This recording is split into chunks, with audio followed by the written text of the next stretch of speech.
to another episode of SkipperWing Draws a Thing, where I, the eponymous SkipperWing, draw a thing.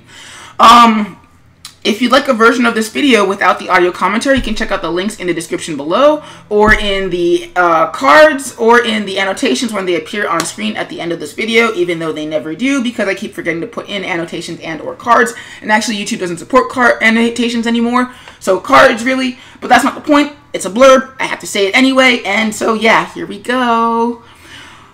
Today's music is Tears of a Distant Sun by Scott Buckley. You can find a link to download it in the description below because it is free Creative Commons music, aka I can use it for whatever I want. As long as I credit it, it's actually legally in the description. It's not like another YouTube video. Speaking of which, if you'd like SkipperWing to draw a thing in real time, please check out my Twitch channel at twitch.tv/SkipperWing, link in the description below. Basically, you can catch me making these, you can ask me questions about what I'm doing, or you can just annoy me and be a butt. Please don't annoy me and be a butt, it's not fun for anybody, and I would hate to have to block you. So, today's subject, Wonder Woman! Wonder Woman! And I can't spin around in my chair because I'm wearing headphones. So, why Wonder Woman? She's got a video coming out. Not a video. She's got a movie coming out soon. I hope and pray that it's good. And, you know, gotta capitalize on ongoing trends. Because I am an artist, yes, but I am also, you know, cognizant of things when they happen. So, Wonder Woman is popular right now. I'm going to draw her. Yeah, pretty much that.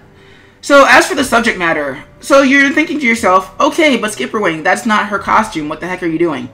And you're right, that's not her traditional costume. That's the costume that was designed for her by an artist named Cliff Chiang during the New 52 reboot.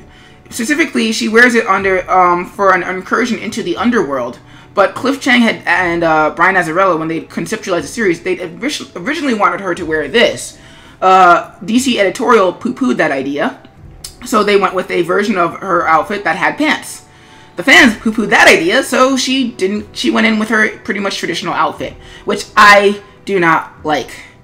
If you've ever heard me rant about these subject matters, I'm a big proponent of form follows function rather than grandfather clauses, except in very specific cases where that particular idiosyncrasy is part of the character. See Deadpool. And in the case of Wonder Woman's bikini, yes, I'm referring to it as the bikini, it exists for the same reason as Superman's underwear. It was grandfathered in and nobody wants to change, and everybody hates change. Now, granted, there's a lot of people who have taken it back. There's a lot of people, women included, who like the bikini. And not just because it's sexual, they actually feel empowered by her wearing the bikini. I get that, I respect that. But again, form follows function, and there's no better way to say, shoot me in the... That's not the sternum.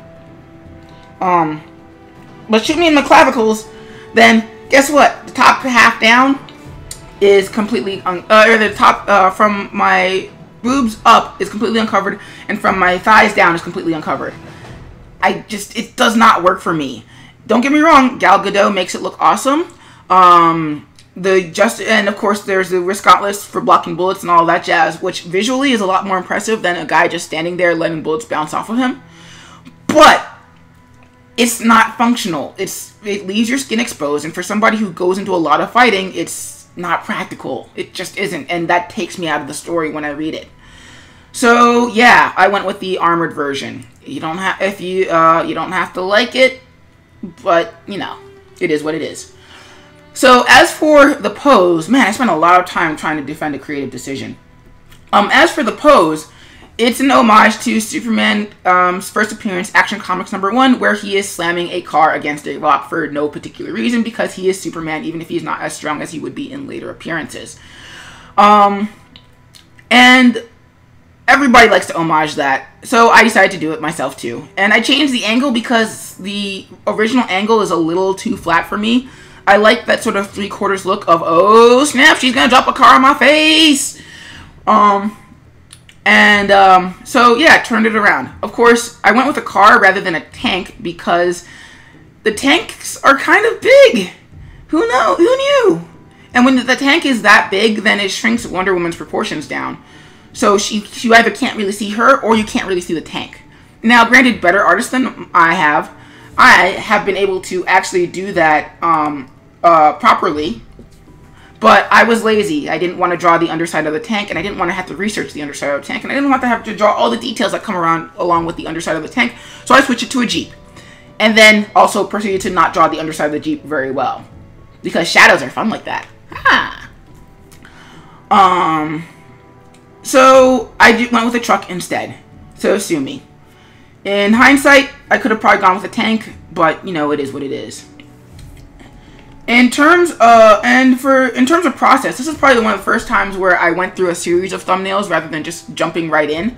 And that was partially because I was drawing for an audience. I was drawing for my Twitch streamers, for my Twitch audience, and I like to give them a good show. So I decided to go through the entire process rather than just going one and done. It also didn't hurt that, again, I didn't like my initial poses and tests, so I had to do multiple ones, and I figured it was a good teaching and learning moment. If you look up in the, if you watch the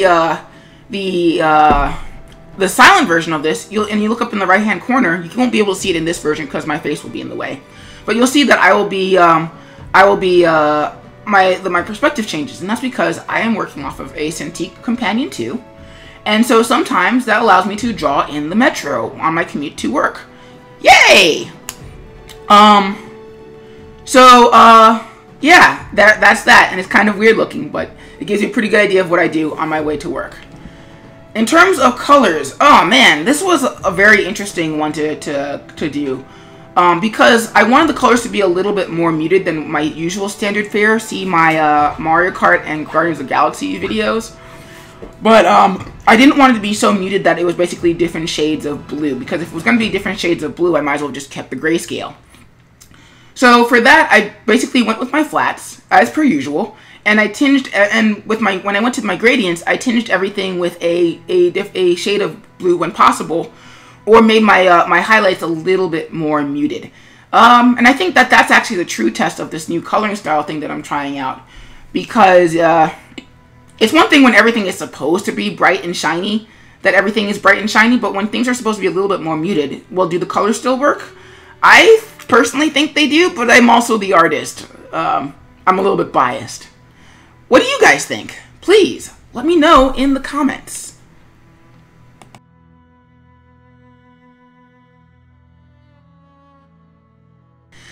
And that's it for today's video. Please, if you like what you saw, please turn on notification. Please subscribe and turn on notifications to keep seeing more of these videos. Also, if you'd like to see SkipperWing draw a thing in real time, please stop by my Twitch channel at twitch.tv/SkipperWing, or check out my animated comic, The Crimson Fly, or other videos of that nature. But either way, Skip's got a dip, and I'll see you guys in the next video. Bye!